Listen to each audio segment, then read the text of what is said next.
नमस्कार दोस्तों, समाचार दर्पण के आज के इस विशेष सत्र में आपका बहुत बहुत स्वागत है। खबरों से जैसा पता लगा है कि भारत सरकार ने आज एक विशेष घोषणा की है और उस विशेष घोषणा के अंदर भारत सरकार ने प्रहार नामक एक अभियान प्रारंभ किया है। जी हाँ मित्रों, प्रहार। आप लोगों को नाना पाटेकर जी की याद आ रही होगी, उन्होंने भी एक फिल्म बनाई थी प्रहार। और यह जो प्रहार है, इस प्रहार को थोड़ा बहुत आप उससे कोरिलेट कर सकते हैं। इस प्रहार में यह निर्णय लिया गया है, 12 या 14 पन्नों का कुल विवरण आया है समाचार पत्रों में। तो उसमें यह निर्णय लिया गया है कि अब आतंकवाद की घटनाओं से निपटने के लिए एक विशेष अभियान या विशेष बल की आवश्यकता है। उस अभियान का नाम दिया गया प्रहार। अभी तक क्या होता था, कई प्रकार के अपराध होते थे जो देश के अंदर या देश के बाहर, देश के खिलाफ होते थे, लेकिन कानूनी अड़चनें बहुत थी। इस प्रहार के अंतर्गत क्या होगा कि विभिन्न एजेंसियां, विशेषकर विभिन्न गुप्तचर एजेंसियां जैसे आईबी है और तमाम एजेंसियां हैं, ये सब मिल करके एक साथ समन्वयन में काम करेगी और एक दूसरे को तत्काल सूचना पहुंचाएगी। जैसे आईबी ने सूचना इकट्ठा किया, स्थानीय इंटेलिजेंस को देगी, स्थानीय इंटेलिजेंस को कुछ मिला, आईबी को देगी, उसके बाद और आगे। नीति कई स्तंभों पर आधारित है जिनका लक्ष्य हर हाल में आतंकवाद से निपटना है।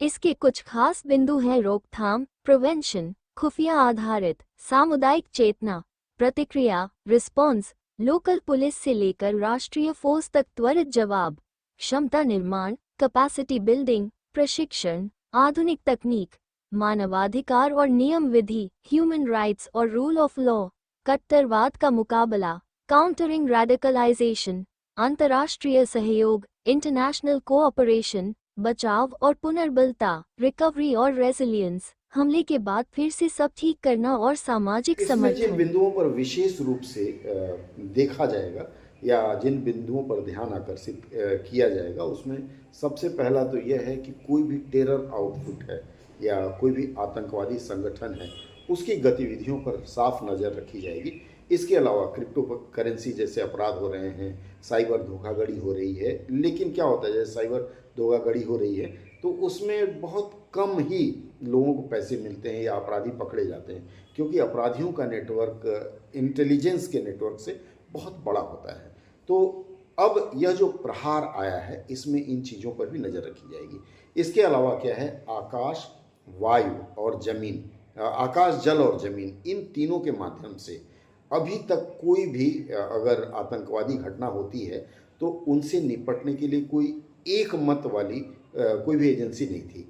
तो अब क्या होगा कि यह जो प्रहार बनाया जा रहा है या प्रहार की जो शुरुआत हो रही है, इसमें आकाश से अगर कोई आक्रमण करता है तो ड्रोन से करता है, आकाश के माध्यम से, या फिर जल के माध्यम से, समुद्र वगैरह के रास्ते से आता है, या फिर थल के माध्यम से। इन तीनों दिशाओं में कह सकते हैं पकड़ कर और उनके साथ समुचित व्यवहार करने की पूरी प्रक्रिया उसमें बताई गई है।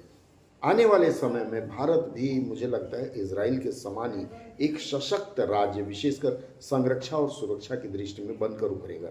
अभी आप लोगों ने हाल ही में देखा कि किस प्रकार से भारत की सुरक्षा में जब लड़ाई हो रही थी पाकिस्तान के साथ, तो आपने देखा कैसे सुरक्षा कवच बनाया गया था, जिस सुरक्षा कवच ने कोई भी बाहर से आते हुए हवाई हमले, चाहे ड्रोन से हो चाहे अन्य चीज़ों से, किस तरह से नाकामयाब किया था। तो मुझे लगता है अब धीरे धीरे यह प्रहार उस तरह से सुरक्षा कवच की मजबूती के लिए अपना इंटेलिजेंस नेटवर्क भी बहुत ज़बरदस्त तैयार करेगा। और अभी आज एक और खबर आई है, इजराइल से एक बीम, लेज़र बीम वाली हथियार की भी खरीद की बात चल रही है। अगर वह आ जाता है तो आप समझिए कि सुरक्षा कवच और भी मजबूत हो जाएगा। कुल मिलाकर के आने वाले समय में भारत के सुरक्षा और संरक्षा को जो मजबूती प्रदान करेगी वह अभूतपूर्व होगी। और आगे आगे देखिए, अभी कुछ और नई बातें होने वाली हैं जिसके ऊपर पुनः विस्तार से बात करूंगा। जुड़े रहिए हमारे साथ। और जो लोग किसी प्रतियोगी परीक्षा की तैयारी कर रहे हैं, उनके लिए एक प्रश्न है कि यह जो प्रहार है, इसमें जो इंटेलिजेंस नेटवर्क शामिल होंगे, उनमें कौन कौन से संस्थाएं शामिल होंगी और क्या क्या उनका नाम होगा। एक उसके लिए शॉर्टकट एब्रिविएशन बना है। प्रतीक्षा रहेगी आपके जवाब की।